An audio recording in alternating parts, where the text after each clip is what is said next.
Last night, the Brooklyn Nets got a huge win over the Los Angeles Clippers as they got back to a winning percentage of .500. However, the win actually came with a loss for the Nets.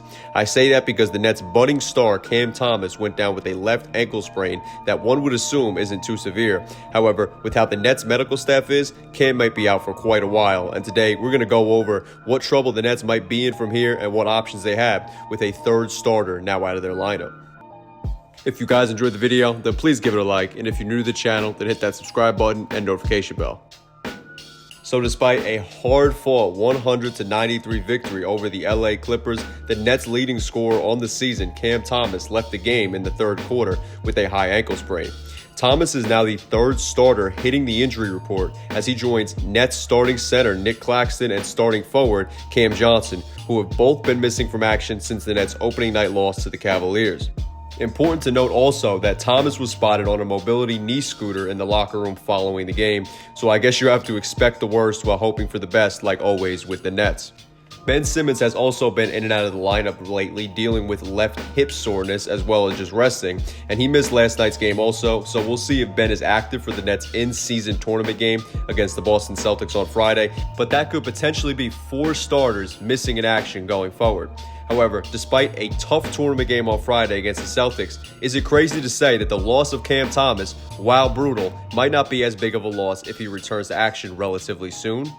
Their game on Friday against the Celtics would most likely be a loss with Thomas in there anyway, as they lost to the Celtics last Saturday night, but the Nets have a 3-game stretch a bit on the easier side following Friday night's game, with games against the 2-5 Wizards, a surprisingly good Orlando Magic team that will be a fight, but still a winnable game for Brooklyn, and then a Miami Heat team that the Nets beat on November 1st and who are now without Tyler Hero for at least a few weeks. And I'll actually be disappointed if the Nets don't come out of that stretch of games next week with at least a 2-1 record.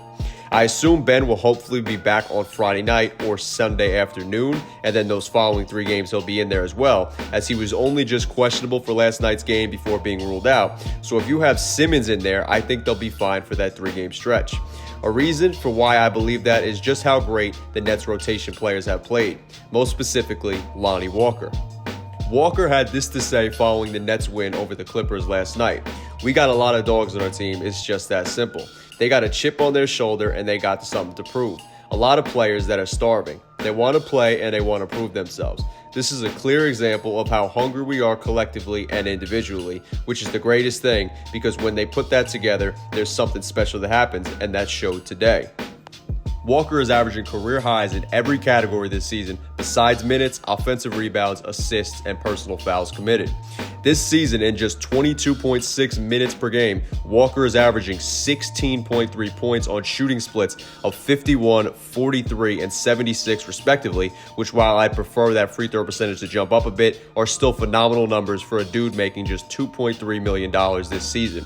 Of course, it's still early in the season and Walker's only played 7 games so far, so we'll see how those numbers shift around a bit by the end of the year. But Walker is also averaging a positive plus-minus for the first time in his career, which is wild to hear considering how big of a weapon he was for the Lakers last season and the Spurs earlier in his career. Walker has also shot a true shooting percentage of 64.6% from the field and has put up a player efficiency rating of 21.4, good enough to put him in the top 50 of players in the league this season, which is a huge positive for the Nets. Another guy I said I thought could be huge for the Nets during my Nets off-season video back in September was Trent Watford. And while Watford has only appeared in 3 games for the Nets thus far, he somehow made a big enough impact already despite his limited role. When Watford is on the floor with Lonnie Walker, the Nets have a plus 54 net rating, 148 offensive rating, and 94 defensive rating, which is great to see. I understand they've only played 24 minutes together on the court, but with how injured the Nets are and the stretch of teams that they have coming up, I'd say that's only a positive. In just 12.7 minutes a game in the 3 games Watford's played in, he's averaged 6.7 points, 3.7 rebounds, 2.7 assists, and 1.3 steals, along with shooting splits of 58, 50, and 100% from the field, behind the arc, and free throw line, which begs the question, why hasn't he gotten more minutes and how big can he be for the team in the midst of their injury woes? In his extremely limited minutes thus far, Watford's put up an incredible 7.9 plus-minus rating while on the court for the Nets, and I can only hope Coach Jock Vaughn plays Watford more, whether it's during this injured stretch or even when they get everybody back healthy.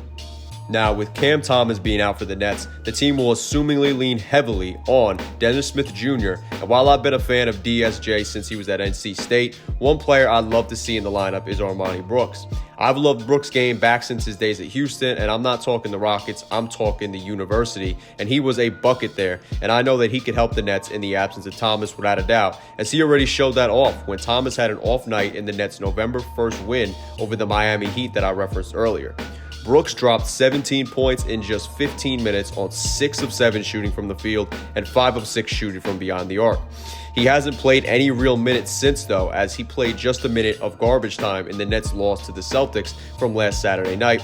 But he can be much more of an asset to this Nets team's chances to build and win games than Dennis Smith Jr. can in my eyes. Plus, the Nets were an absurd plus 30 with him on the court in that win over the Heat, where he helped the team come back from down 16 at a point to grab that win. So I'd prefer Brooks over Smith Jr., but as I've gone over in previous videos, Coach Vaughn has had some questionable rotation choices, so if Brooks goes unseen, I won't be surprised, even though I'll be disappointed.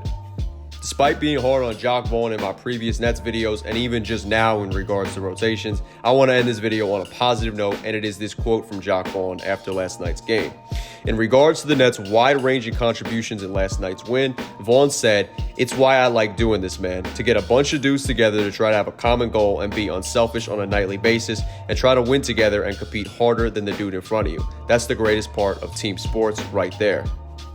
This quote right here, along with Lonnie Walker's from before, are only positive in my eyes and show that even despite the flaws as well as the injury woes that the Nets have, that everything ain't so bad in Brooklyn currently. As Brooklyn's Beat points out on Twitter or X, yes, Vaughn is a great coach for the Nets and their current predicament that they're in. He isn't great with rotations or X's and O's, which is why last year I said I didn't think he was the right guy for the job and was better suited to be an assistant coach. But this team isn't contending like the team that was last year and probably won't be close to contending for quite some time. So truly, it doesn't matter. It compares to the situation the Nets were in when they hired former head coach Kenny Atkinson, as they just needed a guy to help with developing their players and get guys to compete and play for him, which is what it feels like Jock's purpose as the Nets coach currently is. So while things could be better, they could certainly be worse, and I had no expectations of the Nets knocking off the LA Clippers last night, especially if I knew Cam Thomas would get hurt early in the third quarter, but the team still did that, and while I'm hoping they can get their 4 starters who missed the end of last night's game back as soon as possible, the team might be able to end next week with a winning record even without those 4 key players, and to that, I gotta tip my cap to GM Sean Marks for acquiring these players, head coach Jock Vaughn for getting the guys to compete for him, and these Nets players with chips on their shoulders who are somehow, some way leading them to victory. Things aren't perfect in Brooklyn, but this is one tough-ass team and one that exudes optimism and a hard-working mentality, even despite being without 4 starters. Anyway, guys, let me know in the comments what you think about this Nets team or anything I talked about today. And of course, if you enjoyed the video, then make sure to give it a like and subscribe if you're new to the channel. I'm SCJ, and I am out. Peace.